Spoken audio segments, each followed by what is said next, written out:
नमस्कार फरीदाबाद में योगेंद्र पाल और हम पहुँचे हैं बल्लभगढ़ राधा नगर और आप देख सकते हैं यहाँ निर्दलीय प्रत्याशी शारदा राठौर पहुँची हैं और यहाँ तमाम लोगों की भीड़ है, महिलाएं हैं और देख रहे हैं फूल मालाएं डालकर शारदा राठौर का स्वागत किया जा रहा है। बड़ी जोरदार स्वागत शारदा राठौर का और ये देख सकते हैं। हाँ, और यहाँ पर हम देख रहे हैं कि महिलाओं का आपके प्रति जो है 10 साल में भी काफी प्यार रहा है और यहाँ पर आप ये देख सकते हैं सभी जन आशीर्वाद देने के लिए पहुँचे हैं। थोड़ा सा ये बहुत उत्साह है, सब लोगों में बहुत जोश है और लोगों का यही कहना है कि अब 36 बिरादरी की उम्मीदवार हूँ मैं, अब मैं जनता की उम्मीदवार हूँ, तो अब जनता के आशीर्वाद से चुनाव लड़ रही हूँ, किसी पार्टी या नेता की उम्मीदवार नहीं हूँ। तो मुझे तो लग रहा है कि पहले से ज़्यादा प्यार मिल रहा है और हमदर्दी भी है और लोगों ने हमारे काम भी देखे हैं, हमारा व्यवहार भी देखा है। तो उस नाते जो हमारा इनसे एक रिश्ता है, बल्लभगढ़ की जनता से जो हमारी एक बॉन्डिंग है, स्पेशल बॉन्डिंग, वो एक और मजबूत हुई है, रिश्ता और मजबूत हुआ है। अब ये लड़ाई मेरे स्वाभिमान की नहीं है, पूरे बल्लभगढ़ विधानसभा क्षेत्र के स्वाभिमान की लड़ाई बन चुकी है। हम देख रहे हैं कि खासकर महिलाओं के बीच आपका 10 साल जो रहा बहुत फेमस है, महिलाओं के बीच आपकी बहुत प्यार मोहब्बत रहा है। तो आपको लग रहा है कि इस तरीके से जो आपको ममता बनर्जी बल्लभगढ़ विधानसभा की लोग आपको कह रहे हैं कि जिस तरह से ममता बनर्जी ने सभी का टक्कर लेके अकेले महिला होने का सशक्तिकरण दिखाया, तो आपको लग रहा है बल्लभगढ़ में ऐसा देखने को? देखिए, मैं तो कहूँगी कि हम भारत की नारी हैं, फूल नहीं चिंगारी है। तो आप क्या ऐसे वादे रहेंगे जो आपको लग रहा है 10 साल में खराब हो गई स्थिति और उसको आप अच्छा बनाएंगे? 10 साल में जो बुनियादी समस्याएं हैं उनका भी समाधान नहीं हुआ। पीने का पानी नहीं है, 90% इलाकों में मीठा पानी नहीं आ रहा है, कहीं काला पानी, कहीं गंदा पानी, कहीं आ नहीं रहा है, कहीं सीवर मिला हुआ पानी आ रहा है। सफाई की बुरी हालत है, जगह जगह कूड़ा कचरा पड़ा रहता है। यहाँ राधा नगर के सामने भी इन्होंने डंपिंग स्टेशन बना दिया था, तो हो हल्ला हमने किया तो उसको बंद किया गया, वरना तो यहाँ राजा नाहर सिंह की मूर्ति के नीचे ही डंपिंग स्टेशन इन लोगों ने बना दिया था। बीमारियाँ फैलने लग रही हैं, हर जगह सीवर जाम की समस्या है, कई कई घंटे बिजली नहीं आती है, सफाई कर्मचारी ढूंढे से भी नहीं मिलते, गऊ माता कूड़ा कचरा खाती हैं जगह जगह, अपराध चरम सीमा पर है, महंगाई चरम सीमा पर है, बेरोजगारी चरम सीमा पर है, नशाखोरी चरम सीमा पर है। पहले तो सिर्फ अवैध शराब बिकती थी और अब तो सुल्फा, गांजा, अफीम, सुलोचन, इंजेक्शन, पता नहीं कौन कौन से नशे हमारे छोटे छोटे बच्चे कर रहे हैं। वो मंत्री की नाक के नीचे हो रहा है सब कुछ, लेकिन मंत्री को इस बात से कुछ लेना देना नहीं है कि उसके क्षेत्र में हो क्या रहा है। और बड़े बड़े घपले घोटाले यहाँ हो रहे हैं बल्लभगढ़ में। 200 करोड़ का घोटाला जिले में किसी और विधानसभा का थोड़ी है, ये बल्लभगढ़ का घोटाला है और ये तो हजारों करोड़ का घोटाला है। 200 करोड़ के तो सबूत मिल गए, बाकी तो 2 बार इन्होंने फाइलों में आग लगवा दी, रिकॉर्ड रूम में आग लगवा दी। इन्होंने अपना विकास किया है 10 वर्षों में, इन्होंने सिर्फ अपना ही साम्राज्य खड़ा किया है, अपनी प्रॉपर्टीज बनाई हैं। अभी कुछ दिन पहले प्रिंस शर्मा नाम का लड़का मोहना रोड नाले में डूबकर अपनी जान गंवा बैठा। इसके लिए कौन जिम्मेदार है? इसके लिए मंत्री जिम्मेदार है। अगर वो नाला टाइम पे बना दिया होता, आज तक नाला पूरा नहीं हुआ। अगर उसकी बाउंड्री वॉल होती नाले की तो बच्चा नाले में नहीं गिरता। लेकिन कितने सालों से नाला बन रहा है और आज तक वो नाला कंप्लीट नहीं हुआ है, एक बच्चे की जान चली गई। ये माइन मिनिस्टर थे, एक डीएसपी की जान चली गई। इन्होंने इतना माफिया पैदा कर दिया, तो इनके तो कितनी कमियां गिनवाएं। यहाँ 38,000 लीटर का घोटाला यहाँ हुआ, परिवहन विभाग में हुआ। यहाँ बसें जो है कंडम पड़ी हैं हजारों की संख्या में, कंडम बसें पड़ी हैं और जिनसे इनके बिजनेस टर्म्स हैं वही इनके रिश्तेदार बन जाते हैं। प्राइवेट बसें चल रही, हाँ, वही इनके रिश्तेदार बन जाते हैं। तो इन्होंने 10 वर्षों में सिवाय अपना विकास करने के सिवाय कुछ नहीं किया है। इन्होंने सिर्फ और सिर्फ अपना विकास किया है। लेकिन अब समय आ गया है कि जनता परिवर्तन चाहती है। अब तीसरी बार जनता इनको चुनना नहीं चाहती आपको है। सिलेंडर मिला है और महिलाओं के लिए बहुत ही बड़ी महंगाई का मुद्दा है, क्या कहें? देखिए, सिलेंडर चुनाव चिन्ह मिला है। सिलेंडर तो हर महिला को सुबह से शाम तक देखना पड़ता है रसोई में, और जो 400 रुपये का सिलेंडर मिलता था 1100-1200 रुपये पहुंचा दिया इनकी सरकार ने। तो सिलेंडर तो रसोई का बजट बिगाड़ देता है। तो सिलेंडर का जब निशान मिला है, सिलेंडर का निशान देखकर तो वैसे भी गुस्से में आके बटन दबाएंगे, क्योंकि इतना महंगा कर दिया सिलेंडर। तो ये निशान तो अच्छा ही मिला है। शारदा जी, आज फरीदाबाद में बीजेपी की विशाल जनरैली है, अमित शाह जी आ रहे हैं, लेकिन शारदा के समर्थनों का जमावड़ा नहीं टूट रहा, क्या? देखिए, क्योंकि इससे पहले जो आपकी रैली थी उसमें हजारों की संख्या में लोग थे, हम वहाँ पे वो लोग भी बहुत अपनेपन से आए थे, एक जुड़ाव था इसलिए आए थे। और आज भी जो लोग मेरे साथ हैं वो सच्चा जुड़ाव है, वो झूठा जुड़ाव नहीं है।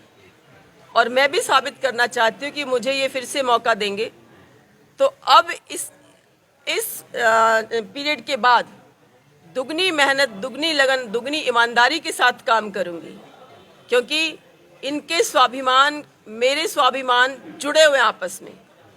तो हमें इस क्षेत्र के लिए, यहाँ की मूलभूत सुविधाओं के लिए, यहाँ के विकास के लिए जनता के साथ मिलकर काम करना होगा। आप अपने आप को निर्दलीय उम्मीदवार के रूप में ज्यादा मजबूत मान रही हैं या कांग्रेस टिकट देती ज्यादा जब? देखिए, मैं तो जब जनता जिसके साथ है तो वो मजबूत ही है। टिकट तो जनता की चाहिए।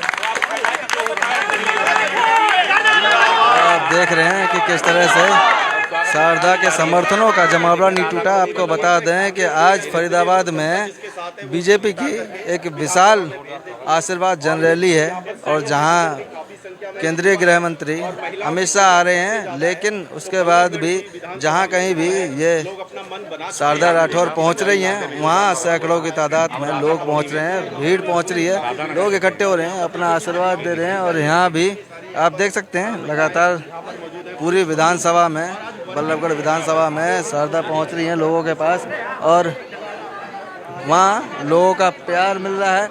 जी, क्या कहेंगे, इस बार आएंगे क्या शारदा? हाँ जी, क्या कहेंगे जी, शारदा आएंगे? हाँ, ये जी, क्या कह रहे हैं आप? मैं ये कह रहा हूँ, क्या कहेंगे, शारदा जी आएंगी इस बार? बिल्कुल बिल्कुल आएंगे, बिल्कुल आएंगे। सिलेंडर मिला है? हाँ बिल्कुल, ठीक है।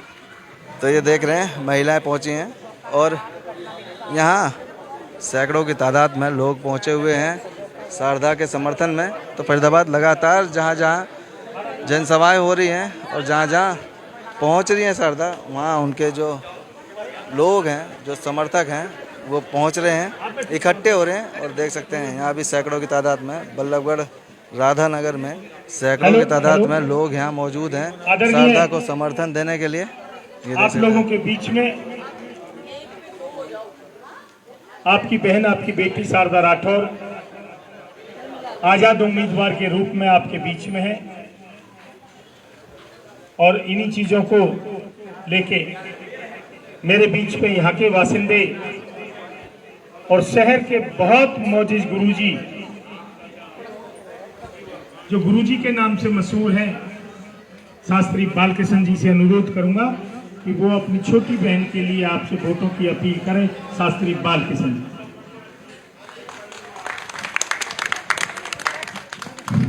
भाई पहले तो एक बार सबसे जोरदार ताली बजाएं। मैं ज्यादा तो नहीं बोलूंगा, लेकिन शेरो शायरी के माध्यम से आपको जगाना चाहता हूं। सुनो ध्यान से जनता सारी, हमने बड़ा नाम कमाया है। पूरे भारत में बल्लभगढ़ पहले नंबर पर आया है गंदगी में, गंदगी में। तालियां बजाओ।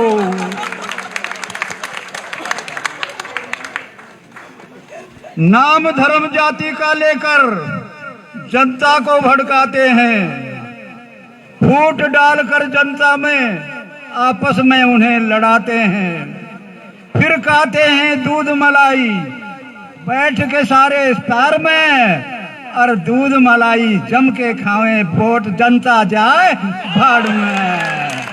आज मेरे देश का हाल बुरा हो गया है। भाइयों समझो, जानो, क्योंकि मेरे 5 स्टूडेंट एमएलए के लिए खड़े हैं, तो मैं शायर हूँ। शायरी के माध्यम से आपको थोड़ा सा डांस करवा देता हूँ कि टूटता है दिल इसे मेल चाहिए, टूटता है दिल इसे मेल चाहिए, सोनी सी पटरिया पे रेल चाहिए, इसके लिए नौजवान सारे तैयार हैं, इसके लिए नौजवान सारे तैयार हैं। देख बालकों में जोश आ गया। आपके ही साथ बैठे याद राखिए, इशारा, आपके ही पास बैठे याद राखिए, कई इशारों में समझ जाइए, आज हमें ऐसे प्यारे नेता चाहिए, आज हमें ऐसे प्यारे नेता चाहिए। इन्हीं बातों के साथ न बोलूँगा, क्योंकि रोजाना ही कहीं न कहीं बोलना पड़ता है।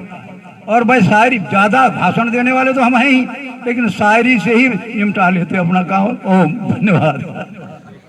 बहुत बहुत धन्यवाद गुरुजी आपका, क्योंकि गुरुजी बहुत अच्छे वक्ता भी हैं और बहुत अच्छे लोगों को शिष्य भी बनाया है। तो आदरणीय मेरी माता और बहनों, नौजवान साथी, प्यारे बच्चों, आपका ये चुनाव का पर्व है। आपकी बहन, आपकी बेटी आपके बीच में आज़ाद उम्मीदवार के रूप में आई है। पार्टियों ने तो इनको धोखा दे दिया, पर पार्टियों से बड़ी टिकट आपकी है। आप अगर इसको आशीर्वाद दोगे तो ये हरियाणा की विधानसभा में हमारी आवाज उठाने के लिए, हमारी बल्लभगढ़ की ताकत बनने के लिए ये जरूर हरियाणा के विधानसभा में पहुंचेगी। सिलेंडर, और सिलेंडर रोज सुबह सुबह हम उठ के देखते हैं, और इस सिलेंडर को भी कह चुकी है, क्योंकि ये सिलेंडर जो आज 1100 रुपए का रखा है ना, इस सिलेंडर को भी मैं 500 रुपए में मैं ही दिलवाऊंगी तुम्हें। तो इन सब बातों के बाद साथ मैं अपनी वाणी को विराम देता हूं और आपकी बहन, आपकी बेटी को माइक देता हूं कि वो आपसे वोटों की अपील करें, आपसे अरदास करें कि मेरे को वोट दें। बहुत बहुत धन्यवाद। राधानगर के सभी आदरणीय बुजुर्गों, नौजवान भाइयों, बहुत ही सम्माननीय मातृशक्ति मेरी माताएं बहनें, आपका धन्यवाद करती हूँ कि आपने बुलाकर यहाँ मान सम्मान दिया, प्यार दिया। और कुछ दिन पहले आई थी मैं यहाँ, आप लोगों ने बुलाया था। उस वक्त मेरी हालत ये थी कि अगर थोड़ी देर और वहाँ खड़ी हो जाती, कुछ मिनट और, तो शायद उल्टियाँ लग जाती या चक्कर खा के गिर जाती। इतना बुरा हाल यहाँ गंदगी का किया हुआ था। इस विधायक ने, मंत्री ने हमारे दशहरा मैदान को डंपिंग यार्ड बनाना शुरू कर दिया था, और इतना भी लिहाज नहीं किया कि सामने लोग रहते हैं, दुकानें हैं, हॉस्पिटल है। तो जो इतना गैर जिम्मेदार नेता हो, क्या उसे वोट लेने का अधिकार है? ऐसे आदमी को वोट लेने का अधिकार? जो आदमी पानी नहीं दिलवा सकता। आज बल्लभगढ़ की 90% कॉलोनियों में मीठा पानी नहीं है। कहीं खारा पानी, कहीं काला पानी, कहीं तो सीवर मिला हुआ पानी, कहीं कई दिन तक पानी नहीं आता, लोग खरीद के पानी पीते हैं। सीवर लाइन जाम पड़ी रहती है, ओवरफ्लो हुई रहती है। जरा सी बारिश आए तो पूरा शहर डूब जाता है। पता नहीं क्या किया इन लोगों ने, ऐसा बुरा हाल पहले नहीं होता था। अब तो 4 बूंदे पड़ी और पानी भरा। सफाई का ऐसा बुरा हाल है कि पूरे शहर में घूम लो, आपको 10 सफाई कर्मचारी झाड़ू लगाते हुए, सफाई करते हुए नहीं मिलेंगे। बिजली कितने घंटे जाती है?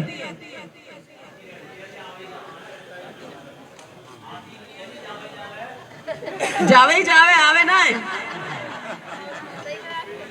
कई घंटे के लिए चली जाती है।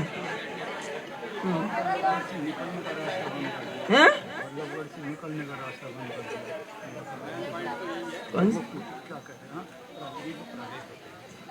कौन सा रास्ता? ये पानी भरा रहा है इस रास्ते में तार पर। हाँ हाँ, बिल्कुल बिल्कुल बिल्कुल। आज से 10 साल पहले बहन जी आदर्श कॉलोनी थी। आदर्श कॉलोनी सबसे साफ सुथरी, सबसे गंदी हो गई है। हाँ, आज सबसे गंदी कॉलोनी है। आज सबसे गंदी कॉलोनी हो गई है। जो कुछ बना आपके टाइम बना, रोड बना तो नालियाँ बनी तो जो भी कुछ बना। जी जी जी। तो मैं ये पूछना और चाहती हूँ कि 10 साल इनको मंत्री बने हुए हो गए, कितनी बार आपका हाल जानने आए, आपका हाल पूछने आए? सच बताना। जो 10 साल में एक बार भी आपका हाल जानने नहीं आया, तो क्या उसे वोट लेने का अधिकार है? भाई 10 साल तो ये निकाल दिए और गलती से बना दिया, 5 साल और नहीं आएगा, लेकिन अब एक बार आएगा वोट मांगने। है? या वोट मांगने नहीं आए? बस तो आप लोग भी अब के सबक सिखाओ ऐसे लोगों को जिन्होंने अपना ही पेट भरा है, अपना ही विकास किया है, अपने बड़े बड़े होटल खोले, बड़े बड़े साम्राज्य बना दिए। ऐसे लोगों को इस बार सबक सिखाइए और ऐसे लोगों को भी सबक सिखाइए जो किसी कार्यकर्ता की मेहनत पे पानी फेरते हैं, जो संघर्ष करते हुए नेताओं की गर्दन पे छुरी चलाते हैं। ऐसे लोगों को भी आप सबक सिखाइए। पता तो लगे कि ये जनता है, जनता जिसको चाहे हीरो बना दे और जिसको चाहे जीरो बना दे। तो जनता के हाथ में सब कुछ है। और आज ये लड़ाई मेरी लड़ाई नहीं है अकेली, हम सबकी लड़ाई है, हम सबके स्वाभिमान की, हम सबके वजूद की लड़ाई है। और आपसे लगाव है, प्यार है, तो इसलिए आप पर अधिकार भी मेरा ज्यादा है। मैं समझती हूँ कि कॉलोनी में से मुझे अवश्य आशीर्वाद मिलेगा। जो भी आपकी समस्याएं हैं ना, बनते ही इन समस्याओं का निवारण करेंगे, बनते ही। इन्होंने तो शहर के रास्ते ही बंद कर दिए, निकलने के रास्ते नहीं है। अब कह रहे हैं जी मोहना रोड पे पुल बनवा रहे हैं, वो पुल यहाँ उतरेगा, लेकिन फायदा किसको होगा? जो यहाँ उतरेगा वो सीधे हाथ को तो दिल्ली की साइड जा नहीं सकता, वो पलवल साइड जाएगा, जेसीबी से घूम के आएगा। तो वो इतना क्यों करेगा? वो बाईपास से क्यों नहीं चला जाएगा? वो क्यों आएगा यहाँ समय बर्बाद करने के लिए? वो तो बाईपास से जाएगा। तो मुझे तो यही समझ नहीं आ रही कि किसका दिमाग काम कर रहा है। ये कोई इंजीनियर है या कोई अनपढ़ आदमी ने बनाया है कि जब दिल्ली जाने का रास्ता ही नहीं है, आप लंबा कट लेके आओगे, घूम के यू टर्न लेकर आओगे, तो कोई भी आदमी यहाँ से क्यों जाएगा? और शहर का तो आएगा नहीं, पिछला क्षेत्र के लोग आएंगे, वो आएंगे कि उनके लिए बाईपास रोड है, ऑलरेडी बना हुआ है। तो ये तो बिना सोचे समझे तुगलकी फरमान जारी करते हैं और उन फरमानों पे अमल कर देते हैं। मतलब जो पैसा जहां लगाना चाहिए वो लगता नहीं है। और कमीशन, यस, 30% कमीशन की सरकार है ये, कि कुछ भी बनवाओ कमीशन देखो, कमीशन कितना आता है, जनता से उसका फायदा हो या ना हो। अब ट्रैफिक पुलिस ऐसे बैठी रहती है कुर्सियां बिछा बिछा के साइड में, जनता जाम में फंसी रहती है। जो बसअड्डा मार्केट का मेन कट है उस पर बैरिकेटिंग कर रखी है, वो बंद कर रखा है, क्योंकि पुलिस खड़ा ही नहीं होना चाहती, काम ही नहीं करना चाहती। शहर में से निकलने का रास्ता नहीं है, चारों तरफ जाम लगे हुए हैं। एक अंडरपास बनना चाहिए, वो अंडरपास का आज तक कोई कुछ नहीं हुआ। मेट्रो की बात करते थे कि मेट्रो पलवल लेके जाएंगे, गुड़गांव लेकर जाएंगे, 1 इंच भी तो नहीं बढ़ी। हमने अपने टाइम में काम करके दिखाए हैं। ये मेट्रो हम लेकर आए, फ्लाईओवर्स जीटी रोड के हमने बनवाए, सोहना का पुल हमने बनवाया, आईएमटी हम लेकर आए, किसान भवन हमने बनवाया, रेनीवेल योजना हम लोग लेकर आए। ये जो सरकारी अस्पताल आपके पड़ोस में है, इसकी नई बिल्डिंग मैंने बनवाई। जिन जिन कॉलोनियों में सीवर की लाइन नहीं थी, पानी की लाइन नहीं थी, वहां लाइन डलवाई, सड़कें बनवाई और सबका सम्मान किया। और इनके यहाँ तो कोई चला जाए, पता नहीं महानुभाव क्या बोल दे, महाशय जी कुछ पता नहीं क्या जुबान से निकाल दें। हाँ, ये भाषा तो उनकी है कि क्या मैं तेरे लिए बैठा हूं, अब भैया तेरी एक वोट से जीता हूं क्या मैं, जा रख ले अपनी वोट अपने पास। ये भाषा होती है। एक भाई तो ऐसी भाषा बोलता है, दूसरा भाई वो आता है, गले लगाएगा, कंधे पे हाथ रखेगा, वो चमचागिरी करेगा और बाद में हंसते हैं दोनों भाई। मेरे लिए भी 10 साल तक इन दोनों भाइयों ने बहुत अभद्र भाषा का प्रयोग किया है। लोग काम के लिए जाते थे तो बोलते थे, अरे तुम्हारी फूफी रही 10 साल, वापस ना करवा लियो। ये भाषा थी। इससे भी बुरी भाषा थी जो मैं बोल नहीं सकती। तो ये इनकी भाषा रही है। तो ऐसे लोगों को तो इस बार आप घर बिठा दीजिए, क्योंकि इनके बड़े नेता भी आएंगे। आज अमित शाह की भी रैली है, इनके भी बड़े नेता आएंगे, दूसरी पार्टियों के भी बड़े नेता आएंगे। लेकिन आपने इनकी बातों में आना नहीं है, ना किसी रिश्तेदार की माननी, ना किसी यारे प्यारे की माननी। आपने तो अपने स्वयं के लिए, अपने बच्चों के भविष्य के लिए, अपनी कॉलोनी के लिए वोट करना, अपने शहर के लिए वोट करना और ये देखना है कि इस मूलचंद शर्मा को कौन हरा सकता है और काम कौन कर सकता है, ये देखना है। तो अपना वोट खराब मत करना। और लोग भी घूम रहे हैं, और लोग भी घूम रहे हैं, लालच भी देते फिर रहे हैं, लेकिन उनको वोट देना गड्ढे में डालना होगा, क्योंकि असली मुकाबला मेरा और भाजपा का ही है, मूलचंद का ही है। तो इसलिए बाकी उम्मीदवारों पे वोट डालना तो गड्ढे में डालने वाली बात है, वोट को खराब करने वाली बात है। तो आप के आशीर्वाद से मुझे मौका मिलेगा तो पहले से ज्यादा ईमानदारी के साथ, लगन के साथ, मेहनत के साथ आपके काम भी करेंगे, आपका सम्मान भी करेंगे और जो आपकी कॉलोनी का खोया हुआ स्वरूप है उस स्वरूप को वापस लाएंगे। जो हमारे दिमाग में बल्लभगढ़ के लिए ड्रीम प्रोजेक्ट्स हैं, उन प्रोजेक्ट्स की हम शुरुआत करेंगे। आपके हक की लड़ाई विधानसभा में लड़ेंगे, क्योंकि इतना तो आप जानते ही हैं कि शारदा राठौर कुछ हो या ना हो, लड़ाका तो है, इतना तो जानते हो आप। लड़के झगड़ के भी अपने अधिकार लेना जानती हूं मैं, और लड़ेगा वही जो ईमानदार होगा। तो हमने ईमानदारी की राजनीति करी है। तो आपसे यही निवेदन है कि मेरे संग तो पार्टी ने भी नाइंसाफ किया, अन्याय किया, लेकिन आप इंसाफ कर देना, आप अन्याय मत होने देना मेरे साथ। फरीदाबाद जोड़ेंगे आपको शहर की अन्य महत्वपूर्ण खबरों के साथ। बहुत बहुत धन्यवाद।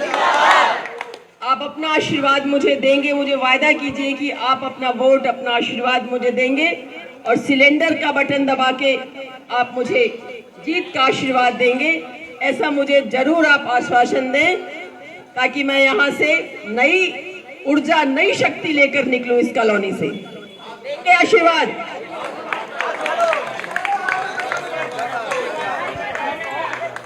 राधानगर वासी एक हैं।